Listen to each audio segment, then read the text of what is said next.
உங்களுக்கு பார்க்கும்போதுதான் எனக்கு ஒண்ணு புரிஞ்சது. நீங்க 2 பேரும் உங்களுடைய சக்தியை போக போக அதிகரிச்சுக்கிட்டு தான் இருக்கீங்க. அது முழுமையடைஞ்சதுக்கு அப்புறம் நான் போகிறேன்.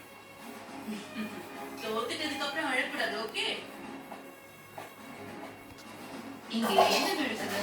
அவங்க 2 பேரும் நம்மளோட எதிரிங்கன்னு நான் நினைச்சேன். எல்லாம் நல்லதுக்குதான். இதைத்தான் மனுஷங்களும் பண்ணுவாங்க, அப்புறமா செய்யங்களும் பண்ணுவாங்க. அது எல்லாம் நல்லது நடந்தா சரி. கோகுவும் அவர் கூட இருந்தவங்களும் சேர்ந்து 11th யூனிவர்சஸ் அந்த ஃபைட்டர்ஸ் தோற்கடிச்சாங்க. ஒரு ஷேடோ மேல இருந்து அவங்கள உத்து பார்த்துட்டு இருந்தது.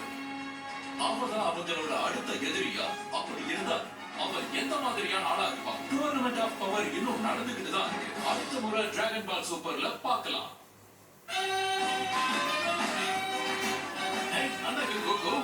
யூனிவர்ஸ் டூல இருந்து ஒரு வாரியர் ஒரு வழியா அவங்களுடைய உண்மையான சக்தியை காட்டுறாங்க.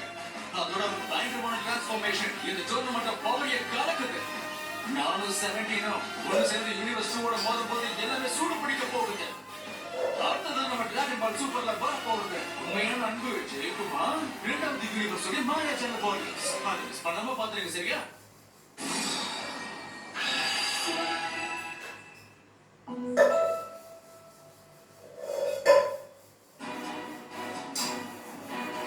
இதுவரைக்கும் டிராகன் பால் சூப்பர்ல நீங்க பார்த்தது 11th யூனிவர்சஸ் என்ற வீரர்கள் போக்குவ சுத்தி வளைச்சப்போ டூர்னமெண்ட் ஆஃப் பவர் நல்லா சூடு பிடிச்சு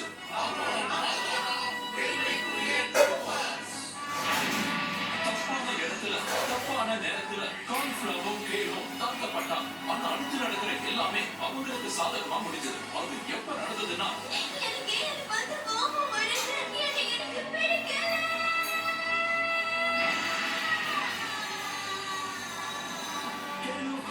சேர்ந்து அவங்களோட முழு பவரை காட்டலாம். ஆனா ஓய்வெடுக்க நேரம் இல்லை. நடந்துகிட்டே தான் இருக்கு. பார்க்கலாம்.